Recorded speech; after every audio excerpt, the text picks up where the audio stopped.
Atlanta. They start up against the Astros in Houston. Guards are still at the top of the division, though. 8:10 tomorrow night is the first pitch. Cavs off tonight as well.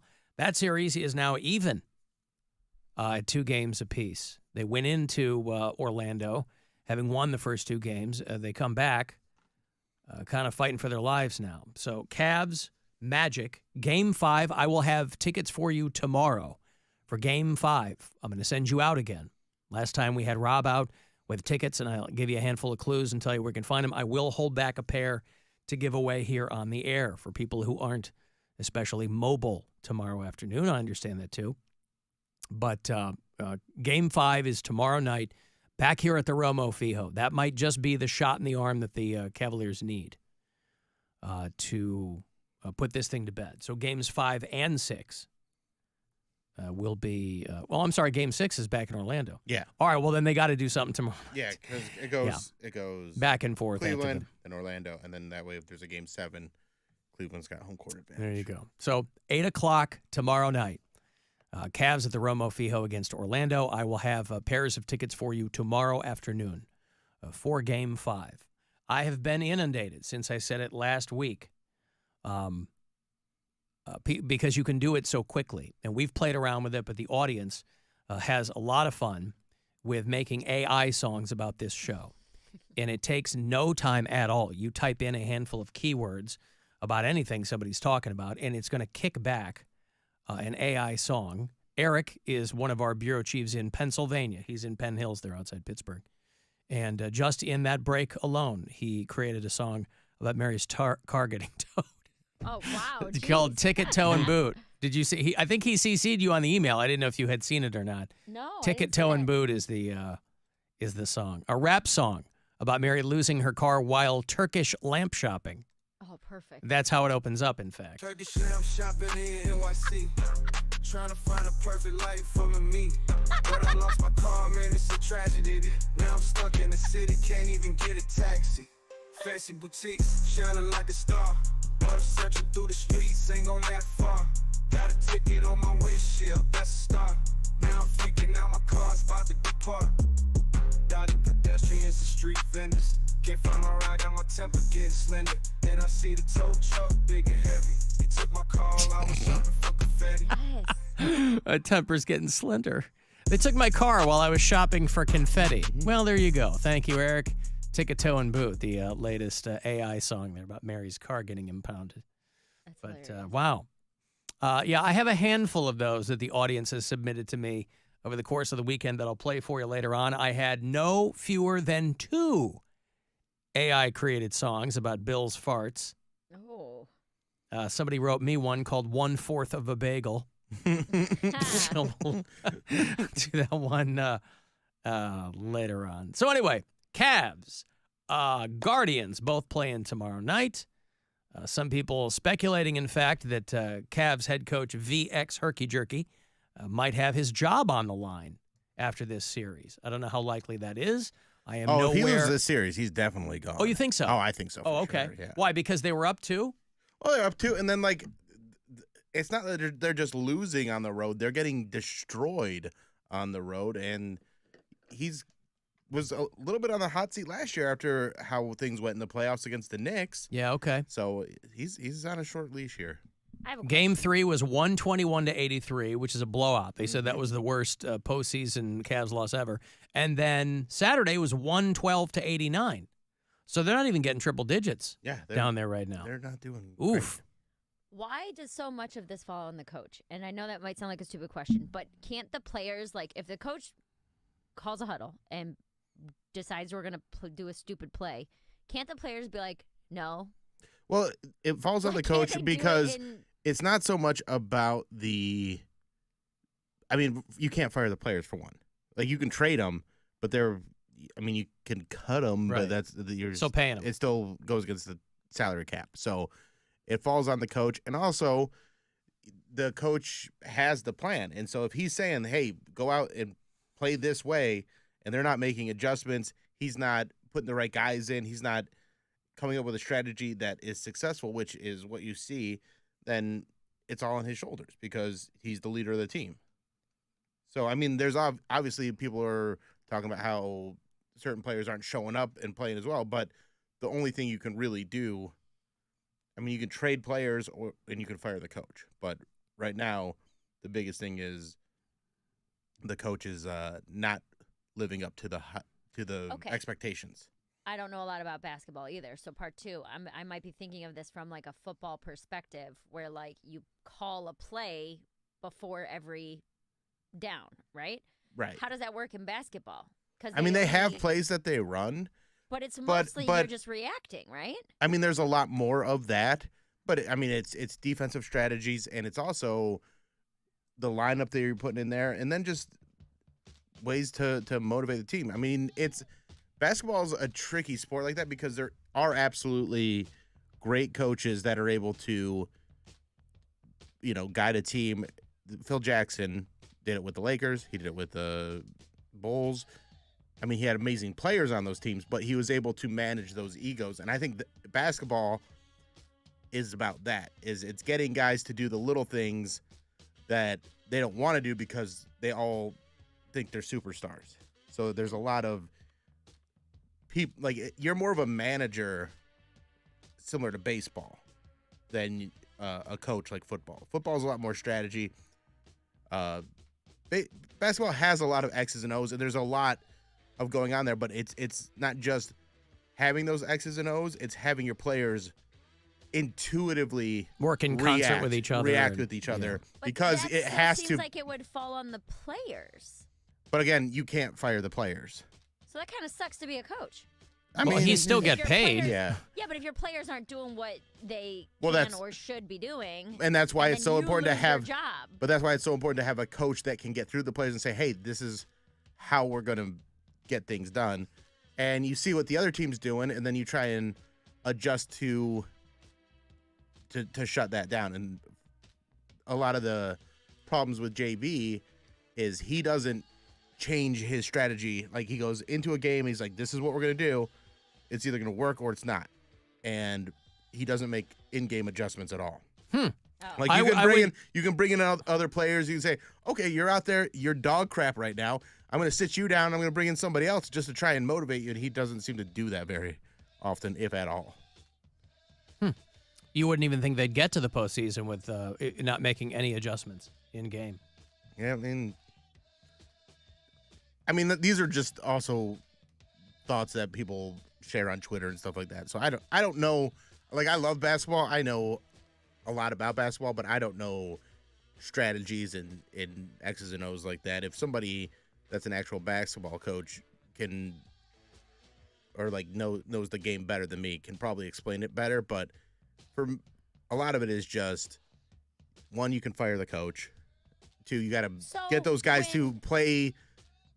You got to maximize their talent. You got to get them to stay in the game too. Like, and that's another thing is keeping your guys invested when they're down. And that's the whole thing with this Magic series is once they get down by 5 or 6 points, they seem to be like, oh, well, that's it. And then all of a sudden they're down by 30. There's just like a lack of effort overall.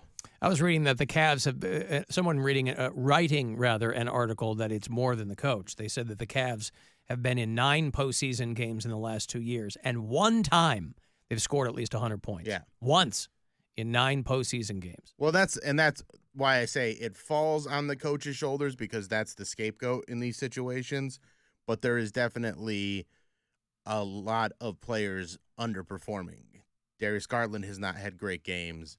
Evan Mobley has not had great games. And these are guys that are some of their better players, and they're just not showing up. And the coach is always the easiest guy to focus your ire on anyway.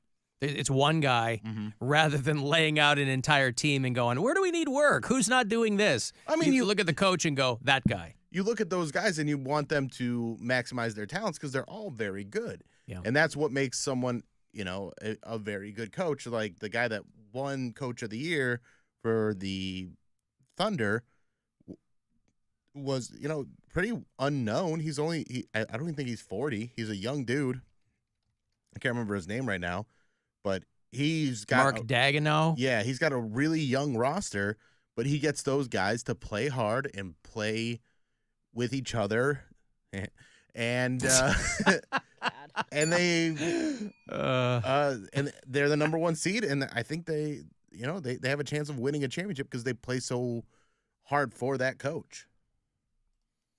They always say they use the term leader of men. Like the Nickelback song. Yeah, so they got is that a song? Yeah, it's their first one and best one. They never did better than Leader of Men. I don't know Never that heard song. that one. Huh. I guess you don't go as far back with Nickelback as I do, Mary. No, I am not old. Ellen, why would Mary be better if somebody just stole her car and she collected the insurance money? Honestly, I mean, it's paid off at this point. I was going to say, I don't know if that's really the best strategy, but there it is. And let's be honest. I mean, I don't know the laws. I didn't know it was, the ticket said parked within 3 feet. I don't know if that's the general rule or whatever, but it's my fault. Like, I was parked too close to a fire hydrant, but I'm going based off of, hey, this is what I've seen everybody else do, which is never a good strategy when it comes to laws. When it's like, well, that guy stole, why can't I? You know what I mean? So Yeah. I was just like, oh, I've seen cars parked a lot closer than this, so they didn't get towed. I probably won't either. Cavs were leading at halftime, then got outscored 37-10 in the third quarter. Donovan Mitchell didn't score a single point in the second half. Yeah, that's not Yeah, good. that's not a good recipe for success. I mean, by anyone's measure, irrespective of what the coach is doing. Let me give you this money here. It is $1,000 for you, courtesy of the Buzzard bookie, about 30 past every hour. All day long, you get this money, so I hope you win. Good luck. This is your chance to bet with the Buzzard bookie and win $1,000 now. Enter this nationwide keyword at WMMS.com. Green. That's green. Enter it now at WMMS.com. Jerry Seinfeld is 70 years old today. He's been doing a lot of interviews because he's doing promotion for his new movie, which is called B-Movie 2. Unfrosted. A joke that he did a long time ago about the Pop-Tart. It was pitched to him by some writer buddies of his. They said, this could be a movie. And he said, no, it couldn't. There's not that much there. And so they, I guess, had some meetings and they really fleshed it out for him. They said, if it's like The Right Stuff, remember that movie, The Right Stuff, about the space race? They said, if we kind of pitch it like that, and this is coming out, I think, on Friday on Netflix, and it's basically everyone is in this movie. Bill Burr is in it. I think he plays Kennedy. And Jim Gaffigan's in it, Melissa McCarthy, and Kyle Dunnigan, and Fred Armisen, and everybody and anybody is in this movie. And Jerry Seinfeld, I'm a huge Jerry Seinfeld fan. Ironically, I've always kind of bet, I think his comedy's great. It's undeniable. It doesn't always scratch me where I itch. I'm so appreciative of his approach to the whole process and how he analyzes stuff. I've seen him live a number of times, and I'm not like crying laughing, but he's one of the best at what he does. He's 70 years old, and he's got some new fans, even at 70, some brand new fans over there at Fox News, because he did an hour-long podcast with The New Yorker. I was listening to it on my way into work this morning. And in a comment he made that was about 3 seconds long, boy, they love it over there at Fox News. They are his biggest fans now because of what he said on this podcast. Nothing really affects comedy. People always need it. They need it so badly, and they don't get it. It used to be you would go home at the end of the day, most people would go, oh, Cheers is on, oh, MASH is on, oh, Mary Tyler Moore is on, All in the Family's on. You just expected, there'll be some funny stuff we can watch on TV tonight. Well, guess what? Where is it? This is the result of the extreme left and PC crap and people worrying so much about offending other people. Mm-hmm. When you write a script and it goes into 4 or 5 different hands, committees, groups, here's our thought about this joke, well, that's the end of your comedy. They move the gates, like in skiing. Yeah. Culture, the gates are moving. Your job is to be agile and clever enough that wherever they put the gates, I'm going to make the gate. Yeah, they love Jerry now because of, he mentioned left-wing crap. PC wing crap. Yeah, right.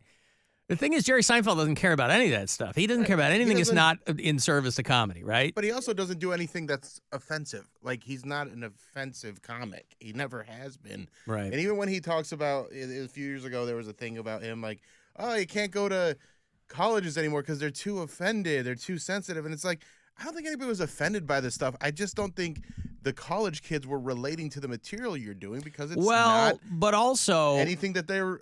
I mean, right, but it's a different audience. But also, I think the point is that bring back MASH. What makes people upset, you never know what that's going to be. There's been no shortage of things that on the surface are absolutely mundane and inconsequential that take on a life of their own if people get pissed off about them. So it's not that he's wrong. It's just that it's funny that that's what some people have glommed onto as that little thing. Also, there's still a million funny shows that push the envelope, that do different stuff. It's just streaming services have fragmented everything to a point where there's too much to choose from. There was so many options now that it's hard for anything to become a cultural phenomenon the way that MASH and Cheers were back when there was 4 channels and everybody watched pretty much the same shows. And now when something does blow up, it's massive for like 2 weeks. Yeah. And then there's a new show. And then they move on to something else. But honestly, though, but to his point... Oh, great, a girl. Oh, great, a girl saying it. No, but I mean, I don't see how you can interpret this any other way. The writers of The Office have even said, we cannot make this show today. That's right. That's why I said out. he's not wrong. But to his point, too, the gates move. And you have to adapt to that. So people are like, you can't do anything. Of course you can. You just have to come up with something different. You have to come up with a different way to say something. There are all kinds of comics who touch on really dark subjects, but they're very literate about it, right? They have a good command of explaining themselves. They have a way of making it palatable. You know, if you're going out and being very kind of, and again, it's just a matter of different styles. But you can get away with talking about anything you want to if it's couched in the right way. That's different than a TV show, though. No, you're right. He's talking about making TV. Right. Yeah. Oh, So trust me, in that I've been watching The Office from the beginning. I'm like halfway through season 3 because I don't watch it every day, you know. But I'll go to it if I'm looking for something to watch. I'm like, screw it, because I'm watching them in succession. And yes. Some of those, and we're talking, 15 years ago? Almost 20 years ago for The Office? Some of them, you're like, oh. Well, because... But that was then. That was then. And that was then. And that was also a different time because, you know, like the episode where he's trying to, like, he kisses Oscar and he's trying to learn about how to accept someone for being gay. And that was a time in the country when gay marriage was not legal. And so you have to, like, you can't write that episode today, not just because of how the gates have moved, but because how you'd have to approach it. You'd have to write a different version of that. And a lot of those things have been talked about to death, and people are just like, I don't really want to hear that stuff. Well, and also that character was always, Michael Scott was always the buffoon, too. Yeah. Even then, it wasn't like he was the cool guy. But it's also, I mean, you still got South Park on. You still got Always Sunny in Philadelphia. You have shows that are doing stuff that's not politically correct, that is, you know, considered offensive, and they're getting away with it because they have that audience. And then you also have shows like The Righteous Gemstones, which is incredibly funny, and they push the envelope in all sorts of directions that you're not even thinking about, where you're just like, oh, that was just a wild thing to do. Yeah, one guy in that show was running around the house with a pickle in his mouth. That's misbehaving. It's crazy. How are we feeling about 70? I don't really have any interest in it. You don't have any interest in it? No. What? Well, but you're turning it, so what do? Just ignore it? I kind of like, you know what it is? It's, boy, I could really live with a lot less stuff, things, people. Then do it. Activities. I'm not doing nothing anymore. That's how you feel? Yeah, I feel like we're going to essentialize now. Okay. I like to essentialize, I like to purify, I like to streamline. Oh, I like all those words. Yeah. Good. This is where the life gets better. Yeah. Not adding more. No. So add no less. So no add party. less. Subtraction. No party. No. Chicken parm. That's all that's happening. Yeah. So Jerry Seinfeld is 70 today. That was him on the Today Show talking with Hoda Kotb and